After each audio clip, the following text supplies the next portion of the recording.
कि आज की सबसे बड़ी खबर, और वो खबर ऐसी है जो आपके जीवन पर सीधा असर डालेगी, क्योंकि अब आपका जीवन आपके मोबाइल फोन के आसपास घूमता रहता है। सबसे पहली चीज सुबह जो आप देखते हैं वो आपका मोबाइल फोन होता है, और सोने से पहले जो आखिरी चीज आप देखते हैं, आखिरी स्क्रीन देखते हैं, वो भी आपका मोबाइल फोन ही होता है। और आपके मोबाइल फोन में बहुत सारी चाइनीज एप्स होंगी। तो इसके दो पहलू हैं। एक ये कि सबसे बड़ी खबर आज की ये है कि भारत ने चीन के 59 मोबाइल फोन एप्लीकेशंस को बैन करने का फैसला किया है। ये मोबाइल ऐप्स पर अब प्रतिबंध लग जाएगा भारत में, आप इन्हें इस्तेमाल नहीं कर पाएंगे, इसलिए इन्हें डिलीट करना शुरू कर दीजिए। भारत सरकार ने चीन के जिन ऐप्स पर बैन लगाने का फैसला किया है उनमें TikTok, CamScanner, SHAREit, Helo, Vigo Video, UC browser और क्लब फैक्ट्री जैसे मशहूर ऐप्स शामिल हैं। 5 मई के बाद से जिस तरह भारत और चीन के रिश्ते बिगड़े हैं, उसके बाद से ये चीन के खिलाफ भारत की सबसे बड़ी कार्रवाई है। इसलिए अगर आप इसका एक कनेक्शन ढूंढना चाहते हैं कि ये क्यों हो रहा है, तो ये गलवान में जो कुछ हुआ भारत और चीन के बीच, जो सीमा विवाद चल रहा है, ये उसी का नतीजा है। और ये भारत की तरफ से पहली डिजिटल एयर स्ट्राइक है चीन के ऊपर।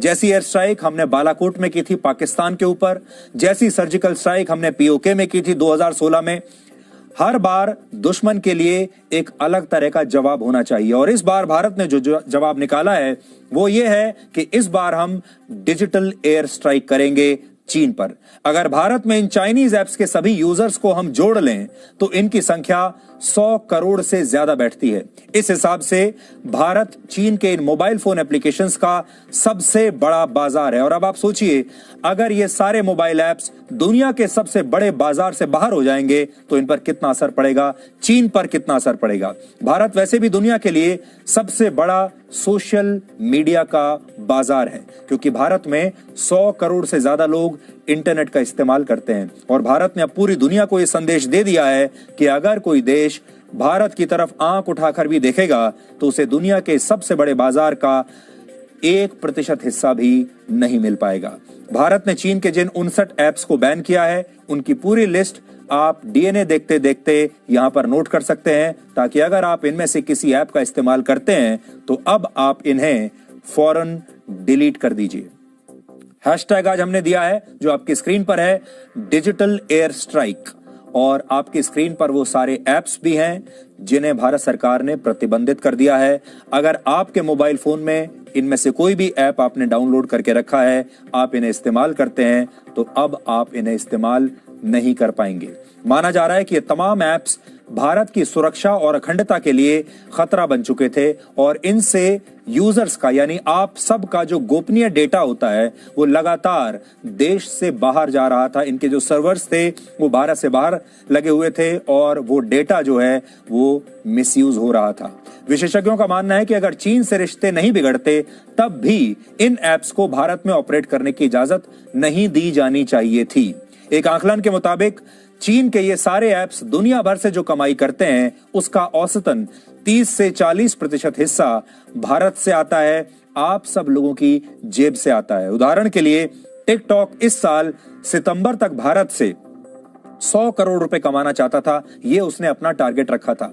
ये सिर्फ भारत में चाइनीज ऐप्स की कमाई का छोटा सा उदाहरण हमने आपको दिया है। लेकिन अब भारत के बाजार से चीन के इन ऐप्स की विदाई हो जाने के बाद भारत से हजारों करोड़ रुपए कमाने का चीन की कंपनियों का यह सपना कभी पूरा नहीं हो पाएगा। चीन के ये ऐप्स हवा के रास्ते भारत के लोगों के दिमाग को चीन का एक वैचारिक उपनिवेश बना रहे थे। इसी को अंग्रेजी में हम सॉफ्ट पावर कहते हैं। इसलिए भारत ने चीन की सॉफ्ट पावर पर एक अभूतपूर्व डिजिटल एयर स्ट्राइक की है।